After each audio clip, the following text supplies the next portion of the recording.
Good evening. Good evening. I always want to thank Arthur and Stephanie, not just for what you're doing tonight, but for what you do for Atlanta all of the time. You all, please embrace them warmly. I want to hear it at a time when people make excuses. Arthur and Stephanie just keep stepping up and stepping up and stepping up. So I don't ever want to miss an opportunity as your mayor to express the appreciation of this city.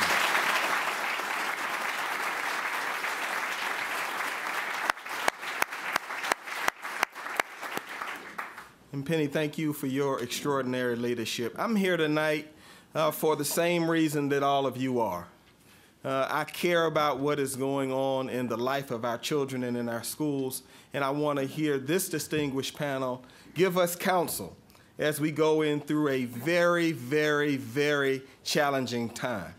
I have no doubt that this city is going to meet the challenge that the Atlanta public school system is going through right now. But tonight is about making sure that when we get through this very, very tough time, that we come out of it in a fashion that's going to be transformational for the children so that we can continue to make path-breaking progress. So I look at the APS system in this fashion. Between 1990 and 2000, we had more than 4 superintendents in a 10-year period of time with test scores that were absolutely unacceptable. We then got very involved. Many of the people who are in this room tonight from 2000 and 2010. And even with the challenges around the testing scandal and the cheating scandal, we made significant verifiable progress between 2000 and 2010. But 2010 on is going to have to be about making path-breaking progress, not just regular progress anymore. Now, I'm a public school kid. I came out of Fulton County Public Schools, and 41 years after being born and going through the school system, I ended up as the 59th mayor of this city without a lot of help or extra courses, just going to school, keeping my nose clean, working hard, and ended up being mayor. My colleague, Caesar Mitchell, is an APS public school kid without a lot of special help. By keeping his nose clean, working hard, he got through the school system of the city of Atlanta, went to Morehouse, went to UGA, and got a law degree, and is an outstanding partner as president of the council of this city.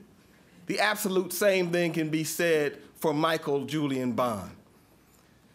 The point I'm making is this, and the reason I lay it out is, the question for us is, could a kid born in Atlanta have the same kind of life outcomes that I had, that Michael had, and that Caesar Mitchell had at 41 years old? I think an honest answer is really no. And if we know the honest answer to that question is no, then this panel matters.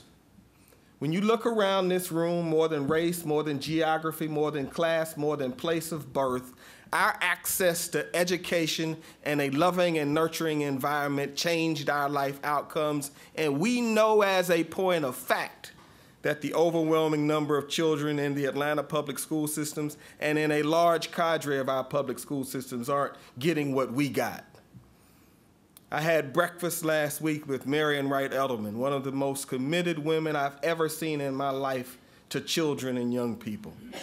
And we were walking out of the door. She said, "Mayor, I know that you've been kind of cautious, but you've been bold in your statement." She told me, "Don't stop."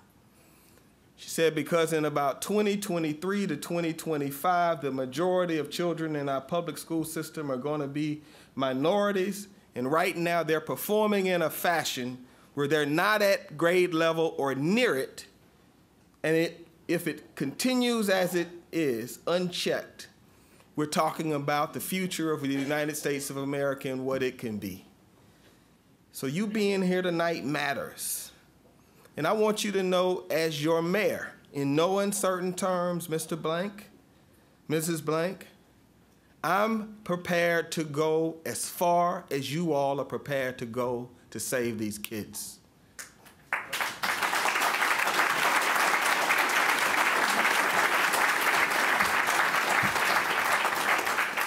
So with that, I hope we can have a no-holds-barred, open, honest discussion.